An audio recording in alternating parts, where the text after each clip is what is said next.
할렐루야. 아멘. 네, 오늘 이렇게 또 만나 뵙게 돼서 너무나도 반갑고 감사합니다. 세상에는 참 하기 쉬운 일들과 또 하기 어려운 일들 이렇게 쉽게 한번 나눠볼 수 있는 것 같습니다. 예로 들자면 로또 복권이 있죠. 네, 여러분 로또 복권에 당첨되기를 원하시는 분들이 이 자리에도 몇 분 또는 여러 분 계신 것 같습니다. 제가 로또 복권 사는 걸 직접 한번 멀리서 본 적이 있거든요.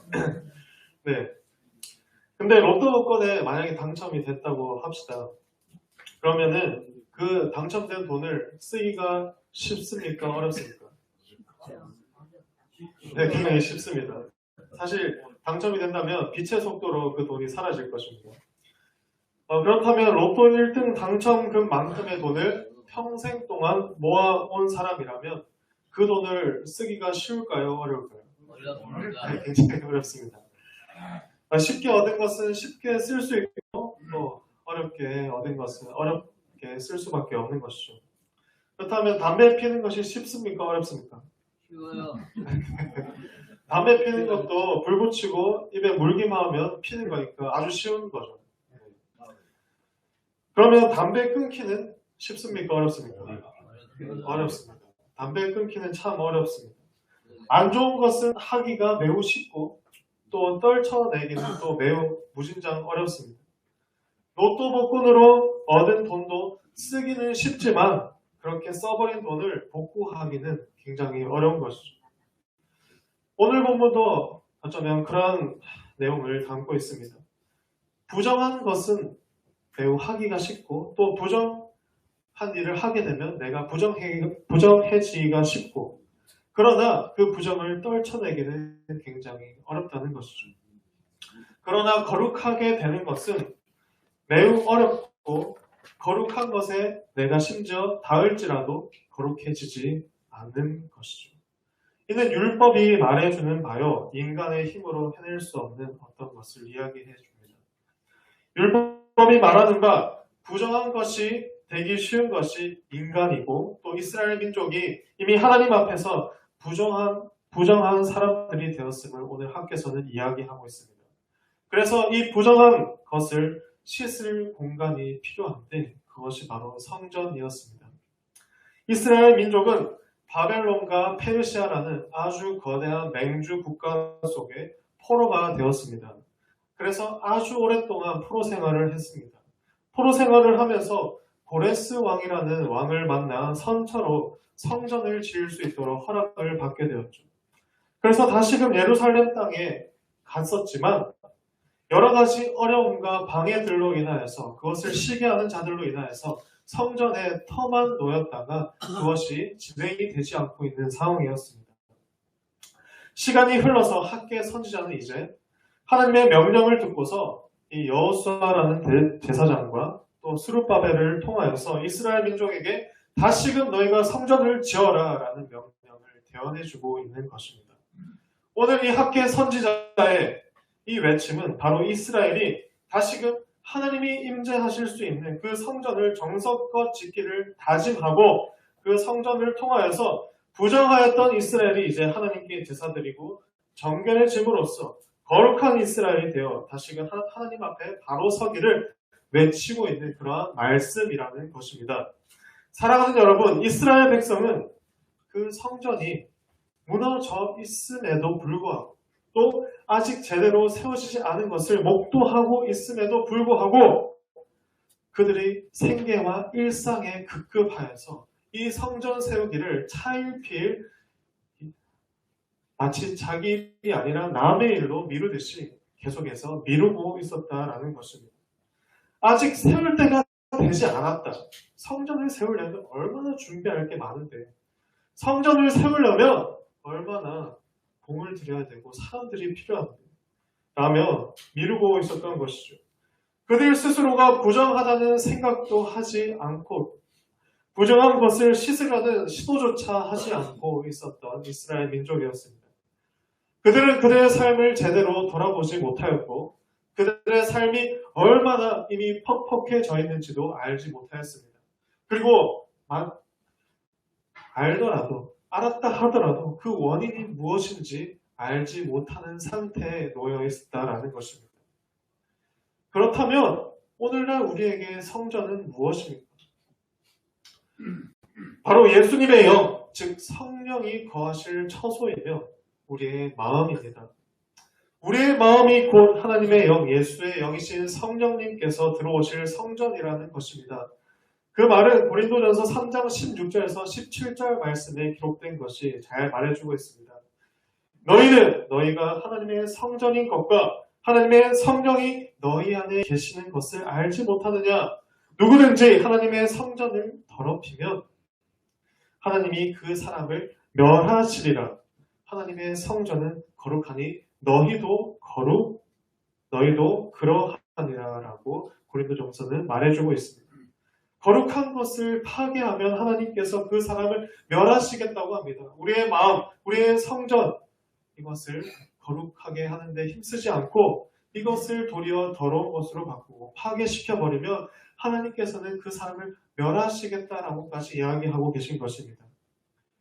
예수 그리스도를 믿어 의에 이르고 우리의 마음이 성전이 되면 그곳에 성령님께서 내주하시면서 우리를 인도하시게 됩니다.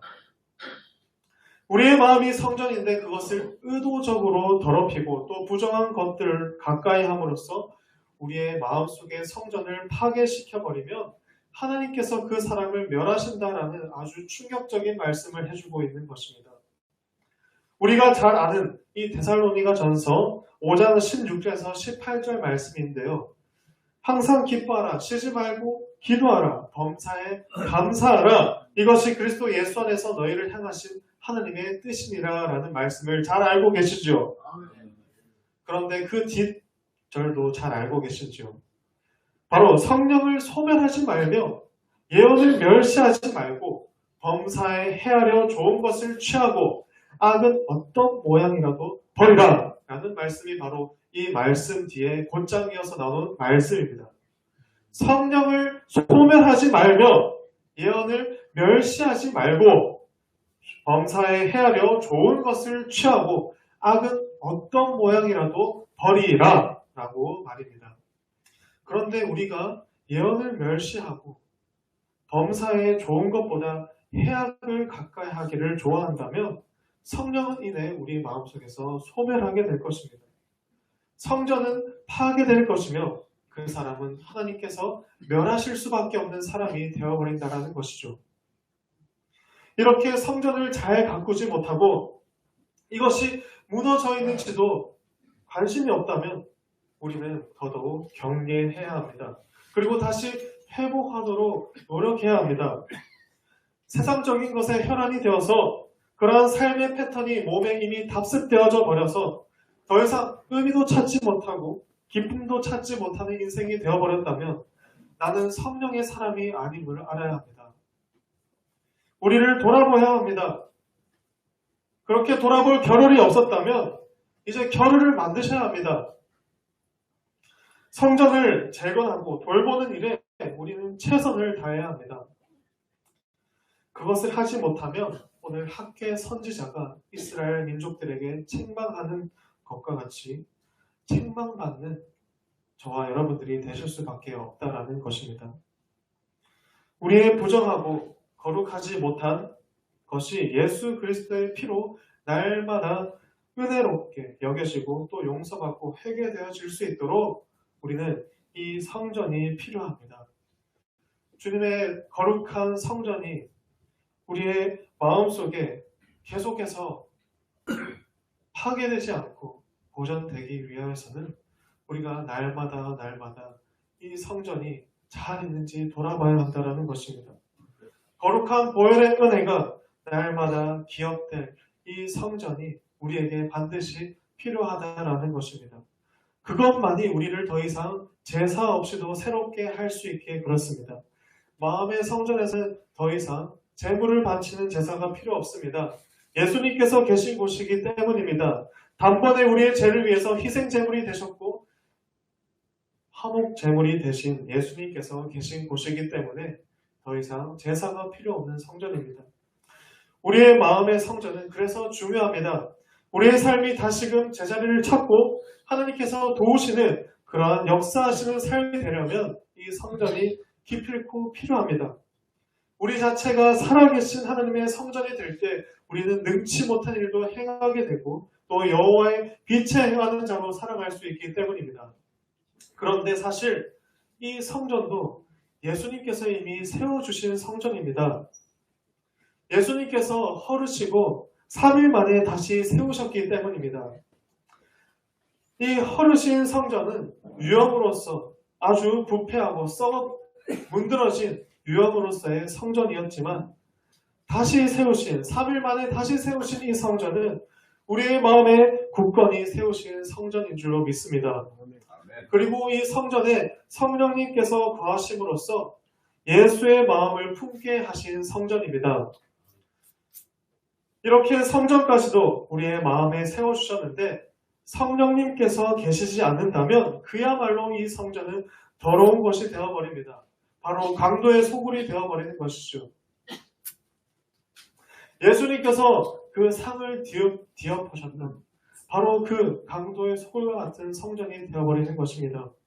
그렇다면 예수 그리스도로 인해 세워진 이 성전이 성령이 거하시는 처소로서 기능하기 위해서는 우리가 또 삶에서 해야 할 것들이 있습니다. 바로 기도하는 삶입니다. 다시 다 함께 따라해 보겠습니다. 기도하는 삶입니다. 기도하는 삶입니다. 예수님께서 분명히 말씀하셨습니다. 내 집은 만민이 기도하는 집이라 라고 말합니다. 성전은 기도하는 곳입니다. 저는 언젠가 강원도 태백에 있는 예수원이라는 곳에 간 적이 있습니다. 바로 성공의 신부인 대천덕 신부라는 분이 지금은 돌아가셨는데요. 그분이 세우신 수도원 같은 곳입니다. 그곳에는 입구에 이렇게 적힌 비석이 있습니다. 기도가 노동이요, 노동이 기도라라는 문구입니다. 물론 이 말을 모든 기도에 적용할 수는 없을 것입니다. 그러나 어느 정도 우리의 삶 속에서 우리가 행하는 노동 속에서도 예수님을 기억하며 기도할 수 있는 존재라는 것을 우리는 기억해야만 합니다. 우리는 노동을 하면서도 기도할 수 있고 기도하면서도 정말로 우리는 참된 노동을 할 수 있다는 것을 기억하셔야만 합니다. 우리의 삶이 곧 기도하는 자리라는 것을 기억해야만 합니다. 노동하는 일상의 삶, 바로 우리의 일터가 성전을 만드는 중요한 자리임을 기억해야 합니다. 성전이 우리가 기도하는 곳임을 늘 기억해야만 합니다. 우리의 마음이 성전인 줄을 알고 이 마음이 늘 기도할 수 있도록 우리는 그렇게 살아야만 합니다. 기도하는 삶이라는 것이야말로 하나님과 늘상 붙어 가까이 지내는 삶일 테니까 말입니다. 그리고 성경 말씀을 읽는 말씀이어야 합니다. 다 함께 따라하겠습니다. 성경 말씀을 읽는 삶입니다. 성경 말씀을 읽는 삶입니다. 여러분, 하루에 몇 장의 성경을 읽으십니까? 장수는 중요하지 않습니다. 한 장 한 절을 읽더라도 우리는 바르게 읽어야 하고 그 말씀 우리의 삶 속에 적용시켜야만 합니다. 여러분 10장 읽고 100장 읽는다 자랑하시는 것이 결코 좋은 것만은 아닙니다. 왜냐하면 10장을 읽었어도 마음속에 남는 것이 없으면 그것은 말짱 도루묵이니까요. 한 장을 읽어도 우리의 마음속에 남을 수 있도록 정독해서 읽는 자세가 필요한 것입니다. 그리고 여러분들이 읽기가 힘들다면 읽기 좋고 또 우리의 마음속에 들이기 좋은 시편이나 잠언부터 한번 읽어보십시오. 그 말씀 속에 정말로 인생의 교훈들이 담겨있고 그 인생의 교훈들이 세상이 말하는 것보다도 더 귀중한 줄을 느끼게 될 것입니다. 왜냐하면 하나님을 찬양하는 요소들이 계속해서 등장하기 때문에 그러한 인생의 교훈들과 곁들여 하나님을 찬양하는 그런 마음을 동시에 가질 수 있기 때문입니다. 하루 10장을 바삐 읽는 것보다 한 장을 읽어도 제대로 읽기를 정말로 추천드립니다. 이해가 안 되시면 주석서를 참고하시면 되는데 그런 것들을 참고하기엔 또 우리의 삶 속에서 힘들죠. 참고 서적을 읽는 것은 더더욱 힘들 것입니다. 그러면 목사님이나 저에게 이렇게 이야기를 하셔서 그게 또 잘 읽을 수 있는 방법에 대해서 또 열심을 내서 물어볼 수 있는 여러분들을 또 되시기를 소망합니다. 세 번째, 예배하는 삶이어야 합니다. 다 함께 따라하겠습니다. 예배하는 삶입니다. 예배하는 삶. 혼자서나 또 동료들과 함께 집에서 또는 밖에서 찬송 부르고 성경 읽는 것이 중요합니다. 또 교회 공동체에 모여서 함께 예배하는 것이 무척이나 중요합니다. 이렇게 각자의 처소에서 가정 예배식으로 이렇게 혼자서나 또 함께 예배 드리는 것도 중요하지만 공동체로 모여서 이 교회라는 장소에 모여서 함께 예배를 드리는 것도 굉장히 중요합니다. 그래서 여러분들에게 수요 예배도 나오게 권면 드리는 것이고 또 주일 예배는 더더욱 중요하기 때문에 함께 예배 드릴 수 있도록 권면 드리는 것 아니겠습니까? 수요 예배 시간이 몇 시였죠? 7시. 7시로 바뀌었습니다. 수요 예배 시간이 오후 7시로 바뀌었어요. 무슨 요일일까요? 네, 수요 예배니까 수요일이겠죠. 이 시간을 잘 기억하셔서 우리가 함께 참석하여서 예배하는 삶을 사시기를 소망합니다. 아멘. 네, 그리고 봉사하는 삶입니다. 다 함께 따라하겠습니다. 봉사하는 삶입니다. 봉사하는 삶입니다. 주님께서 나를 이렇게 살려주셨고 또 이렇게 나를 이 자리에 있게 만들어주셨는데 행복하게 해주셨는데 이제는 내가 주님께 정말로 드리는 삶을 살아야 될 것입니다. 주님께 드리는 삶이 무엇입니까? 지극히 가난한 자에게 한 것이 곧 나에게 한 것이라고 한 것처럼 말씀하신 것처럼 우리가 지극히 가난한 자들, 나도 가난하지만 또 우리 주변의 가난한 사람들에게도 정말로 봉사하는 삶, 나누는 삶, 그 삶을 사시면 하나님께 하시는 것이 되는 겁니다. 제가 좋아하는 어떤 그 문학 작품이 있는데 그 장발장, 레미제라블이라는 그러한 장발장 이야기를 다룬 그런 소설이 있습니다. 그 소설에 굉장히 의미심장한 말이 저는 아직까지도 마음속에 남습니다. To love another person is to see the face of God이라는 그런 영어인데 해석하면 다른 사람을 사랑하는 것이 바로 하나님의 얼굴을 보는 것이다 라는 뜻입니다. 다른 사람을 사랑하는 것은 하나님의 얼굴을 보는 것이다 라는 뜻입니다. 여러분, 다른 사람들을 사랑하고 계십니까? 그래서 하나님의 얼굴을 보는 삶이십니까? 여러분, 사랑하는 마음으로 다른 사람을 바라보면 그 사람의 얼굴에 하나님의 형상이 있는 것을 알게 되는 것입니다. 여러분, 그런 마음으로 봉사하는 삶을 사시기를 소망합니다. 네. 자, 그러면 저희 교회에서도 봉사하는 시간이 있지 않습니까? 토요일 12시 서울역 14번 출구에서 커피 봉사를 하지 않습니까? 커피를 타드리면서 예수님 믿으세요. 또 저희 물품, 이제 모자도 있고 장갑도 있고 이런 후원받은 물품들도 함께 나누면서 따뜻한 겨울 보내시라고 그렇게 하는 것도 얼마나 큰 봉사입니까? 혼자서 봉사하는 것이 힘들다면 이렇게 다 함께 봉사하는 곳에라도 참여하셔서 하나님께 기쁨이 될 수 있는 여러분들 되시기를 소망합니다.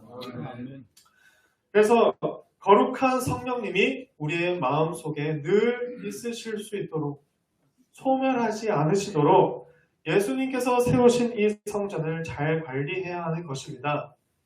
성령님이 늘 계시도록 우리의 이 마음을 잘 관리해야 된다는 것입니다. 학개서가 말하듯이 정말로 이 성전을 돌보지 않았기 때문에 너희들이 궁핍하고 메마르고 있는 것이다. 너희들이 거둔 것이 너무나도 적은 것이지 않았느냐. 이제는 성전을 세운 일에 최선을 다해라고 학개서는 이야기하고 있는 것입니다. 이제 너희들에게 복을 받는 것밖에 남지 않았다라고 마지막으로 이야기하면서 말이죠.